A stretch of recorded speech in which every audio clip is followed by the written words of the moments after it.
সবারই একই অবস্থা। এটা 4 তারিখের পর থেকে সমানে ভালো ছেলের অ্যাক্টিংটা করে যাচ্ছি, যে বর্তমান সরকার আমাদের একটা ভালো পদ দেবে। আমি তো তাই কত হেরে দলের কর্মীদের বাড়িতে ঢিল ছুড়লাম। দিল তো আমিও চুড়েছি, অনেকদিন একটা বদলা নেওয়ার ছিল। কাঁচ ফাঁচ ভেঙে দিচ্ছিস নাকি ঢিল ছুঁড়ে?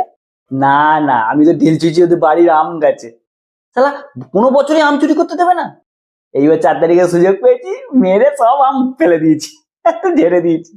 ওরা তো ভয়ই বেরোয়নি বাড়ি থেকে। তার মানে তোর চুরির অভ্যাসটা এখনো যায়নি। হ্যাঁ, কয়লার ময়লা কখনো ধুলে যায়? ভালো ছেলের অ্যাক্টিংটা তুই তাহলে ভালোই করছিস, চালিয়ে যা চালিয়ে যা। তবু দেখ, ভালো ছেলেকে কোনো অবস্থাতেই ভালো হতে দেবে না। কিভাবে বুঝলি? এই তো কিছুদিন আগে ঘোষণা করলো যে যারা মোটামুটি ভালো চোর তাদেরকে দলে নেওয়া হবে।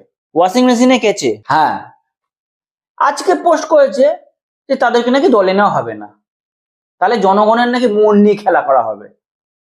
আমাদের মন নিয়ে খেলতে পারবে? হ্যাঁ, আমাদের সেটা নিয়ে খেলতে পারে। মানে চুরির আশা দেখিয়ে অধিকার কেড়ে নেওয়া বলে। পরিষ্কার বাংলা, মন নিয়ে খেলা।